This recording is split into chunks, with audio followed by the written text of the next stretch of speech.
After Alex and I broke up, we slid back into being best friends. He rarely contacted me, but he'd call me in the dead of night after every new breakup, asking me to drink with him while he drowned his sorrows. We were tangled up like this for years. He'd amassed enough ex-girlfriends to fill a deck of cards, and I mean the whole deck, not just a hand of poker. After watching Alex flirt, fall head over heels, give the cold shoulder, and then break up with a revolving door of women, my heart had finally flatlined. So in my 28th year, I handed in my resignation. The reason I was moving back home to get married. 2 in the morning, and my phone lit up with Alex's name again. Same place. I need you. I shuffled into the dive bar downstairs, still in my thickest flannel pajamas. Alex was already surrounded by a graveyard of empty beer bottles. Even with a look of utter dejection on his face, he was still drawing the subtle, appreciative glances of every woman in the room. One was about to make her move, but when she saw me slide into the booth across from him, she sighed in disappointment and turned back to her drink. Tell me what's wrong with me. Why do they all break up with me? Alex demanded. I shrugged, my voice flat. Can't help you there. You're the one who broke up with me. Remember, he gave a sheepish grin. I just thought we were better as friends. Alex was blessed with a face that could stop traffic, and was generous enough with his money. Most women found that combination irresistible, but whether it was 2 weeks or 6 months, it always ended the same way. A breakup reason was simple: strip away the superficial charm. And Alex was a mess of personality flaws. He had no sense of boundaries, offered almost zero emotional support to his girlfriends, and ran hot and cold like a broken faucet. He was easy to fall for, but impossible to stay with. He also had a flair for the dramatic. When a relationship ended, he loved to pour his heart out to his friends, but he would never, ever beg an ex to come back. Some of them were probably just testing him, threatening to leave to see his reaction. They never expected him to just let them go. So in the end, they all became bitter exes. I was the exception, not just because I was the only one he'd ever initiated a breakup with, also because I was a chronic people pleaser. I might turn down a friend's invitation to a party, but I can never refuse a friend in pain. I was a natural-born emotional dumpster, and Alex knew it. He said, we just broke up. We weren't lovers anymore, but we were still friends. This friend never spoke to me in his day-to-day life.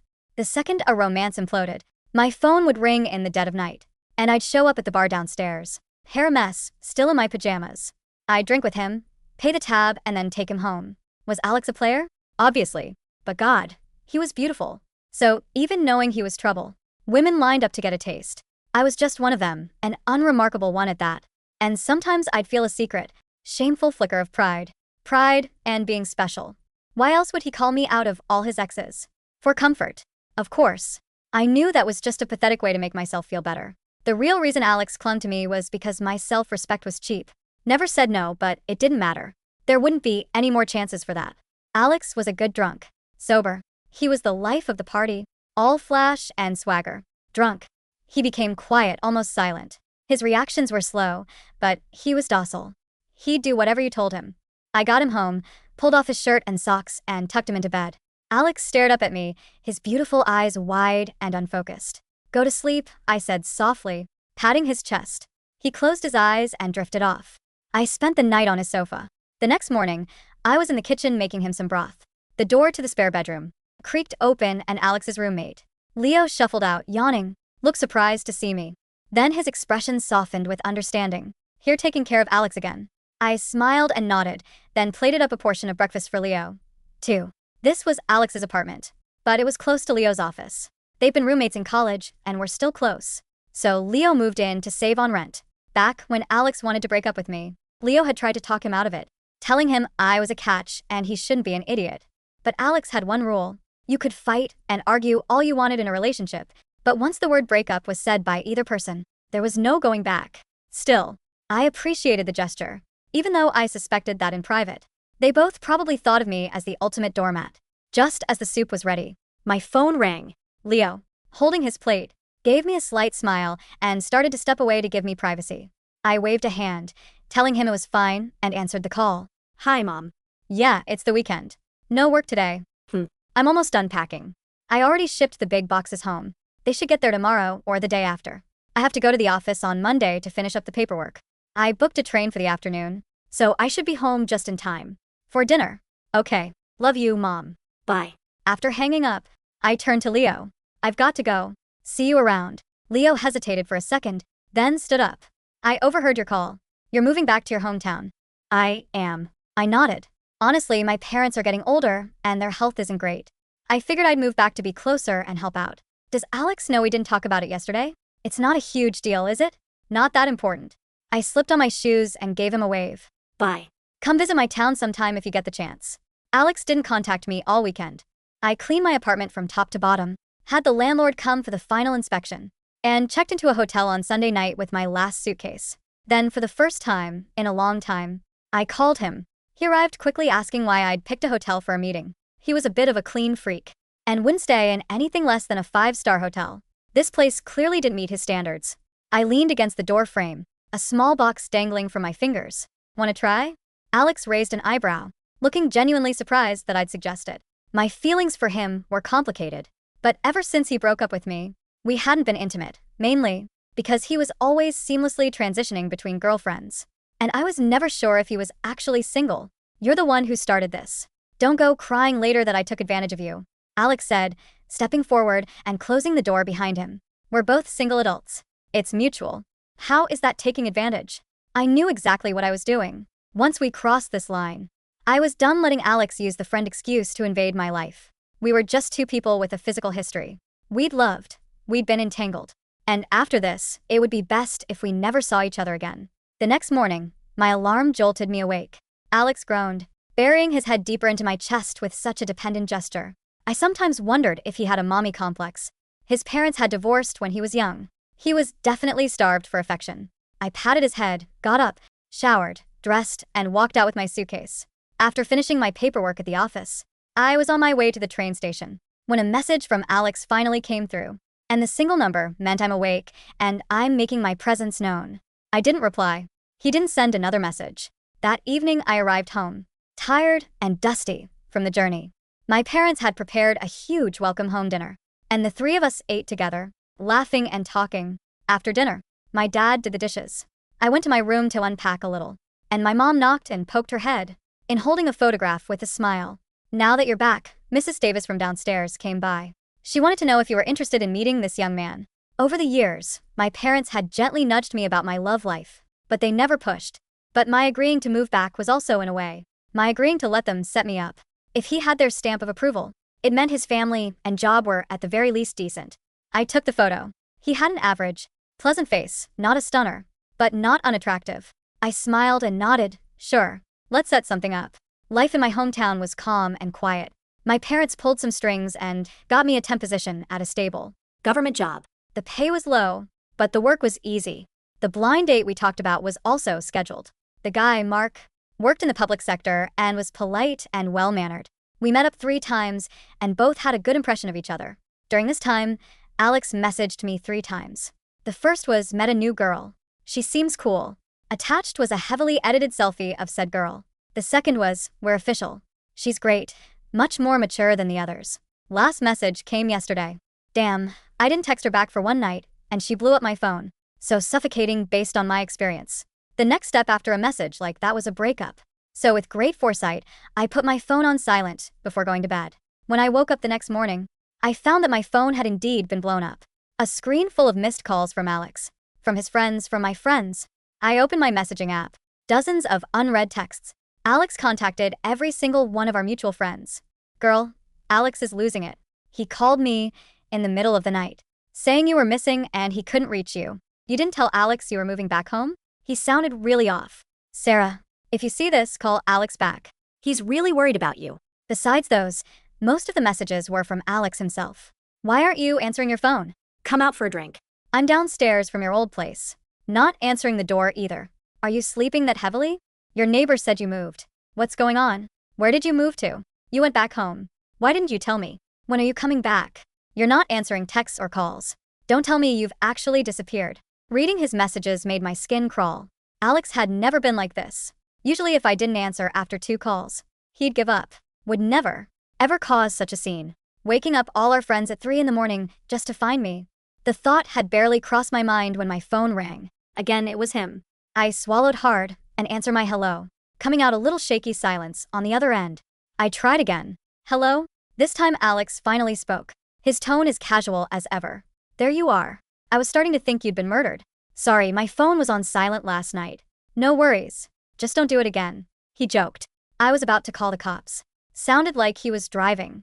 I could faintly hear the robotic voice of a GPS, telling him to turn left. What are you so busy with back home? He asked. You don't tell me about something this big. Do you even consider me a friend? I fell silent. I had never considered him just a friend. Whatever. I'm driving. I gotta go. You can hang up. I needed to hang up anyway. I had a date with Mark to go hiking, and I was running late. At 10 o'clock sharp, I was ready. I said goodbye to my parents and headed out. Mark's car was already parked downstairs. When he saw me emerge from the building, he smiled and held up a bag with breakfast he bought for me. Smiles spread across my face as I walked toward him, about to say thank you. Suddenly, I heard someone call my name. Sarah. I turned. The door of a black Audi parked a short distance away opened, and Alex got out. He stared at me, his eyes bloodshot, rimmed with a dark, heavy fatigue that I had never seen on him during daylight hours. His usually pristine designer shirt was wrinkled, and the shadow of a 24-hour stubble darkened his jaw. He looked like a man who had driven straight through the night without a single stop, fueled by nothing but adrenaline and caffeine. For a long, agonizing second, the only sound was the low hum of his Audi's engine, still running. Sarah, he said again, his voice hoarse.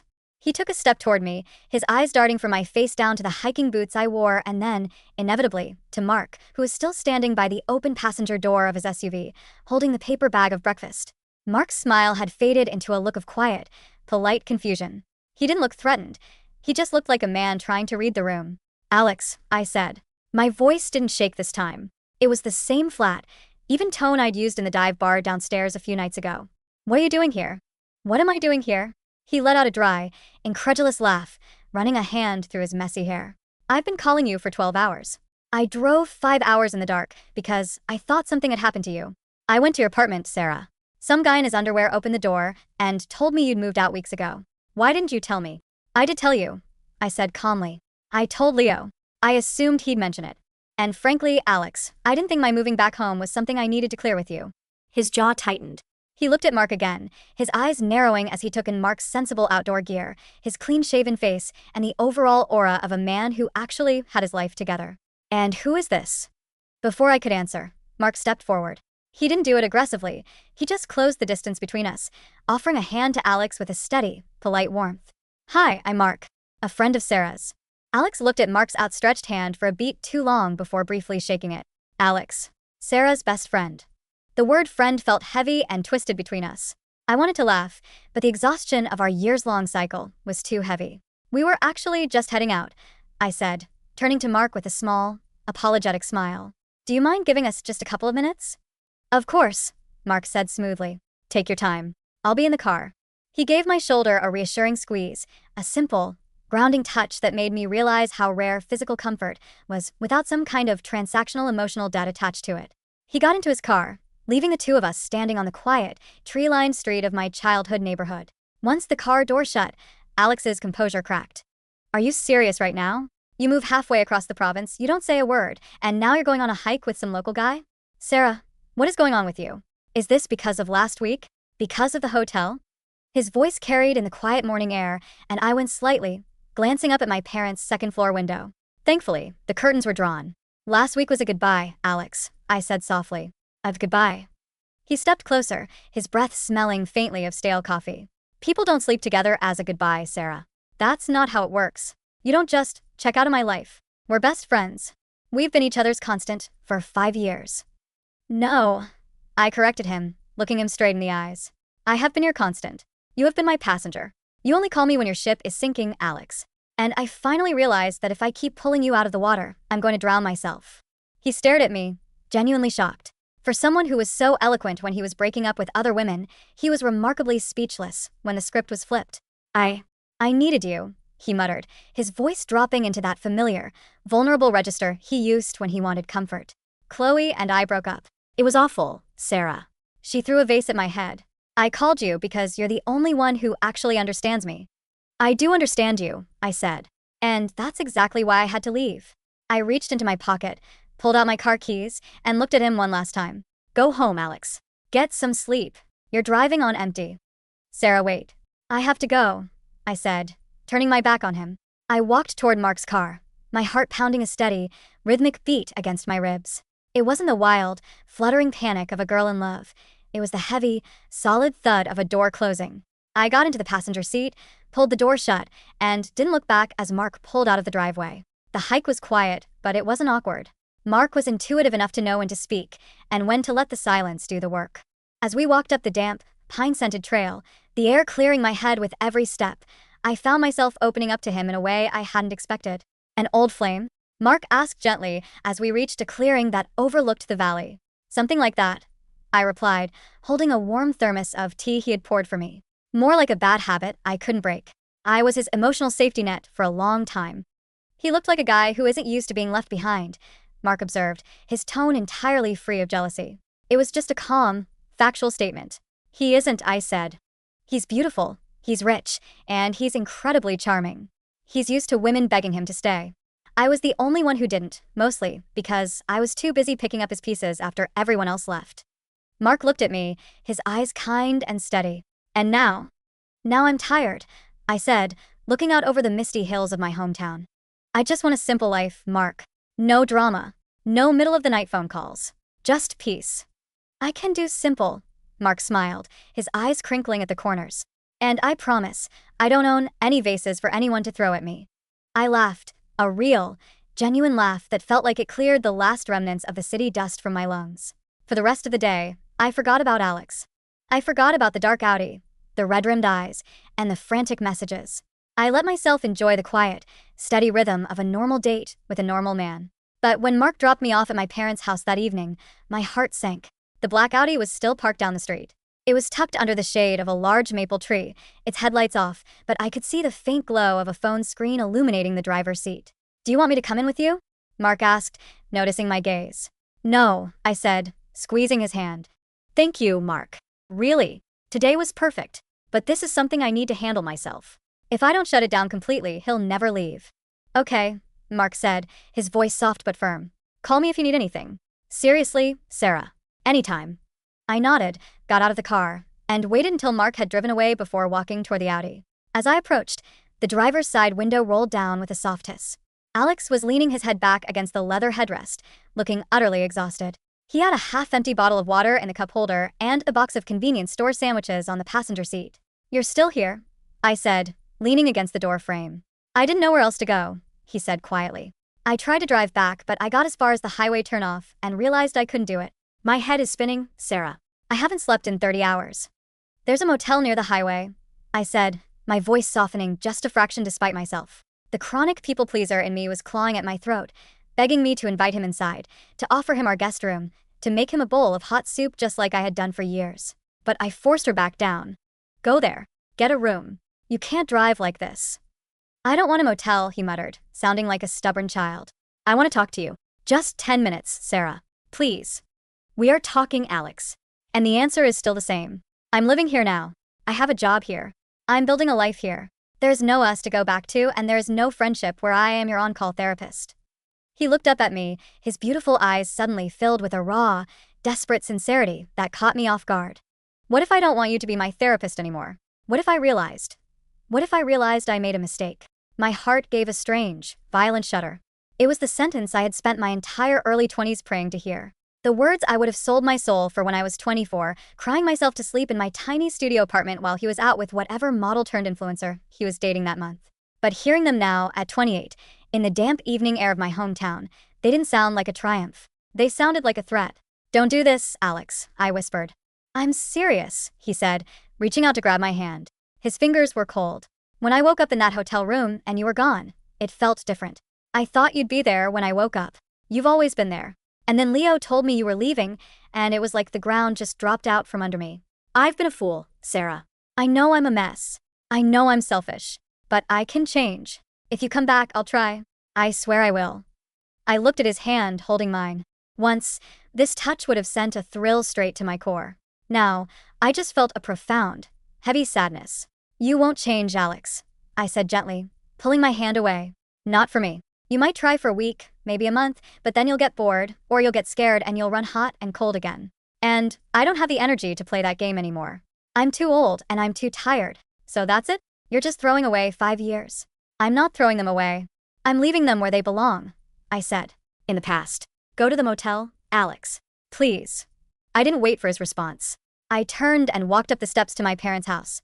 When I opened the door, the warmth of the hallway and the smell of my mother's cooking wrapped around me like a shield. I locked the deadbolt behind me, leaning my back against the heavy oak wood, and let out a breath I felt like I'd been holding for 5 years. The next 2 weeks were a strange exercise in transition. I started my temp job at the local municipal office. It was exactly as described: low pay, low stress, and incredibly predictable. I spent my mornings organizing files, my afternoons answering low-stakes inquiries from local residents about property taxes, and my evenings having dinner with my parents or going out with Mark. Mark was a revelation. He didn't play games. If he said he would call at 7, his name appeared on my screen at exactly 7.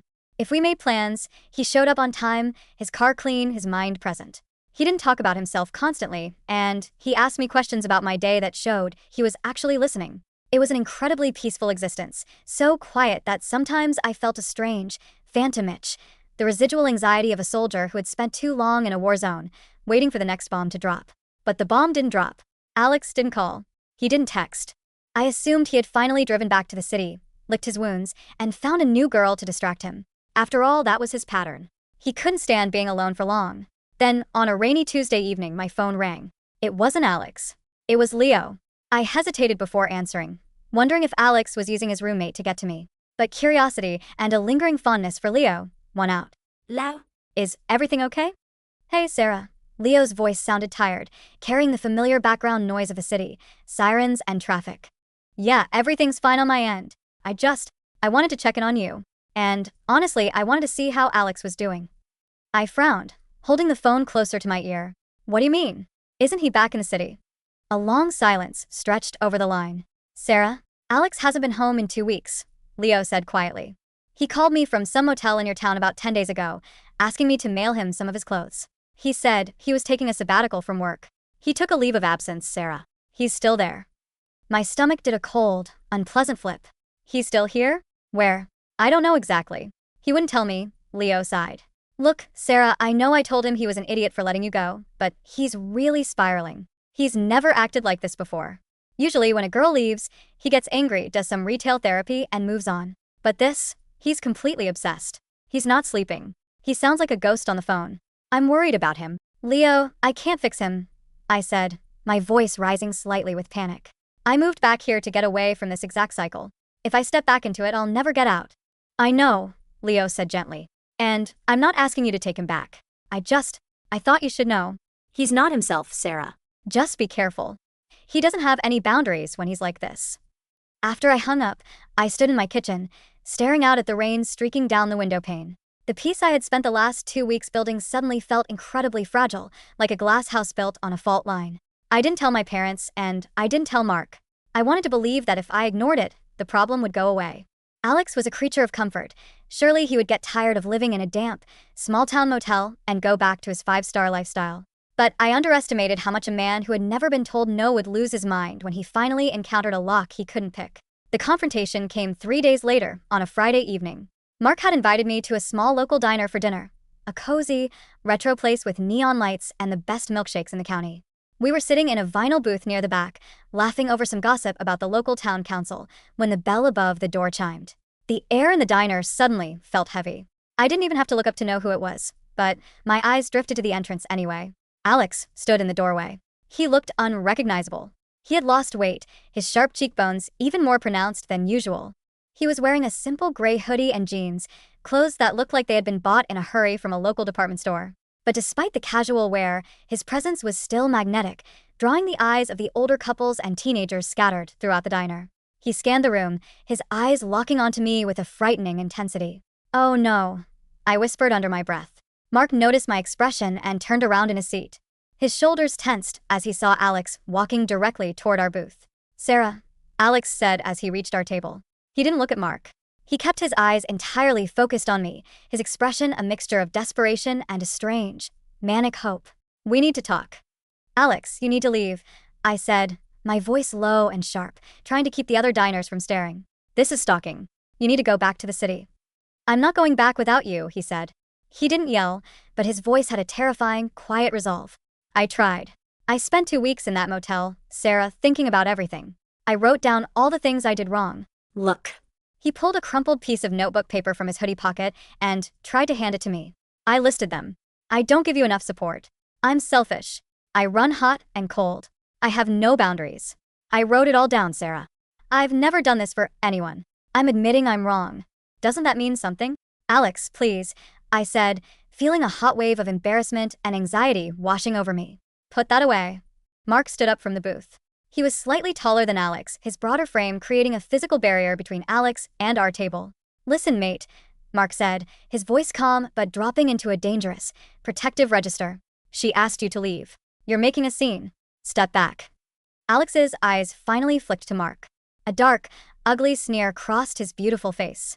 This has nothing to do with you, Townie. Sit down. It has everything to do with me, Mark said, not wavering an inch. I'm with Sarah, and right now, you're harassing her.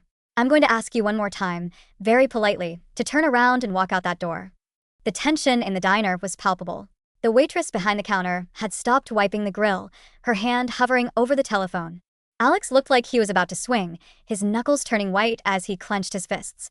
The swaggering, arrogant city boy was battling the desperate, broken child inside him. For a second, I thought there was going to be a fistfight in the middle of a small-town diner over me.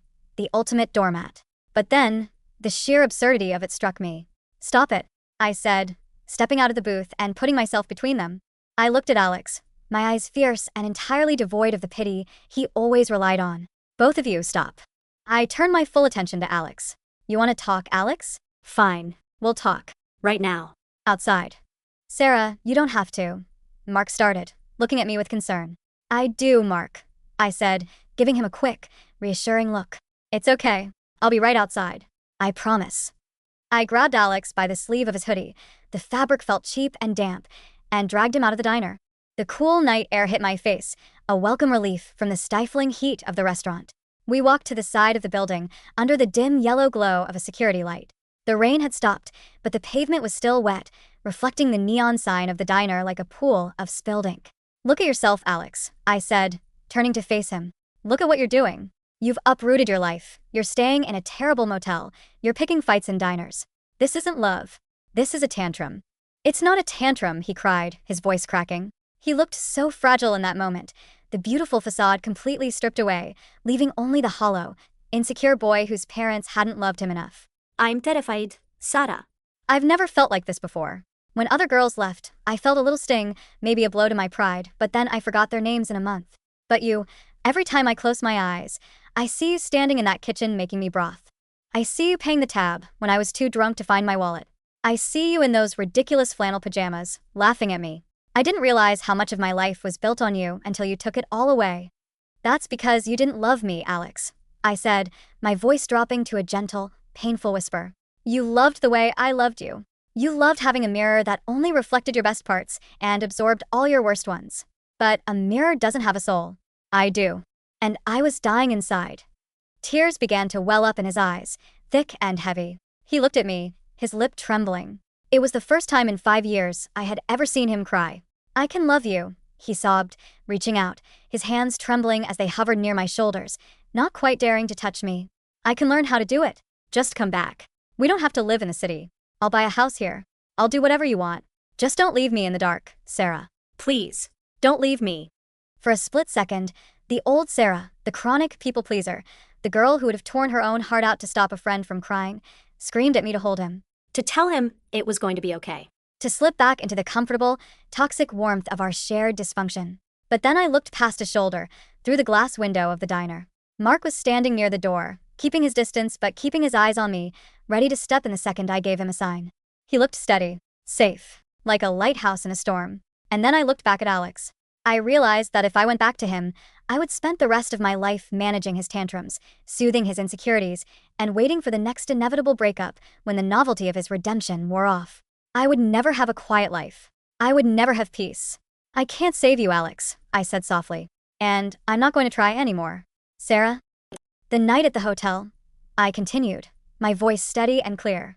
I knew what I was doing. I wanted to give us one last memory that wasn't about a breakup or a fight. I wanted to close the book on a quiet page. But the book is closed now, Alex. You need to let it go. He looked at me, the tears streaming down his face, searching my eyes for even a flicker of the old devotion. But he found nothing. My heart had flatlined weeks ago, and even his tears couldn't jumpstart it now. I'm going back inside now, I said. Please don't follow me. Go back to the city, Alex. Find a therapist. Learn how to be alone. Because until you learn how to stand on your own 2 feet, you'll keep breaking every woman who tries to carry you. I turned and walked away. Sarah, he called out, his voice raw and desperate. Sarah, please. I didn't stop. I pushed open the heavy glass door of the diner, the warm smell of fried food and coffee welcoming me back. I walked straight past the staring patrons, straight to Mark, who was waiting for me with an open coat and a quiet, questioning look. Are you okay? He asked softly. I am, I said, slipping my arms into the coat. Let's get our milkshakes to go. We paid the bill and walked out through the back exit, avoiding the side of the building where Alex had been standing. By the time we got to Mark's car, the street was quiet. The black Audi was still there, but its headlights were now on, the engine idling with a low, mournful rumble. As we drove away, I looked in the side mirror. The Audi didn't follow us. It turned in the opposite direction, toward the highway, its red taillights slowly fading into the misty, dark distance of the country road. 6 months later, the transition from autumn to winter in my hometown was always a quiet affair. The trees shed their last golden leaves, and a thin, crisp layer of frost began to coat the lawns every morning.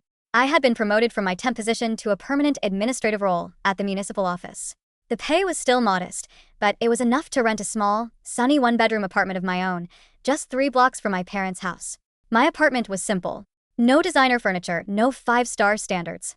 Just a cozy sofa, a bookshelf filled with novels I actually had time to read, and a kitchen that smelled of fresh coffee every morning. And I had flannel pajamas, thick, warm, and entirely unglamorous, which I wore proudly every single weekend. Mark and I were still together. We hadn't rushed into anything. We took our time, building a foundation of trust, laughter, and mutual respect. He had met my parents, who absolutely adored him, and I had spent Sunday dinners with his family, who welcomed me with open arms. It was a relationship that felt as natural and steady as the changing seasons. One Saturday evening, as the first light snow of the year began to fall outside my window, my phone lit up on the coffee table. For a brief, fleeting second, my chest tightened. The old muscle memory of anxiety tried to flare up, a ghost from a past life. I picked up the phone. It was a text from Leo. Hey Sarah. Hope you're doing well. Just wanted to share some news. Alex sold his share of the apartment last week. He's moving to Chicago for a new job. He's been in therapy for the last 4 months. He still has a long way to go, but he's trying. He asked me to tell you that he's sorry for everything and that he hopes you're happy. I stared at the screen for a long moment. The words didn't cause a spike in my heart rate, nor did they bring back the familiar ache of longing. Instead, I felt a quiet, profound sense of closure. Alex was trying. Not for me. Not to win me back, but for himself. He had finally been forced to stand on his own 2 feet, and though he was likely stumbling, he was moving forward. Thanks, Leo, I texted back. I'm really glad to hear that. I wish him the best. And I'm very happy. I locked my phone and set it back on the table. Just then, the front door of my apartment opened, and Mark walked in, shaking the fresh snow from his coat. He was carrying a bag of groceries and a small bunch of winter flowers he'd picked up from the local florist. It's starting to come down out there, he smiled, his cheeks flushed from the cold as he set the groceries on the counter. How's your evening going? I stood up from the sofa, wrapping my thick flannel cardigan tighter around myself, and walked over to help him unpack. It's perfect, I said, leaning in to kiss his cheek, feeling the cool, crisp winter air on his skin and the warm, steady beat of his heart against mine. Absolutely perfect.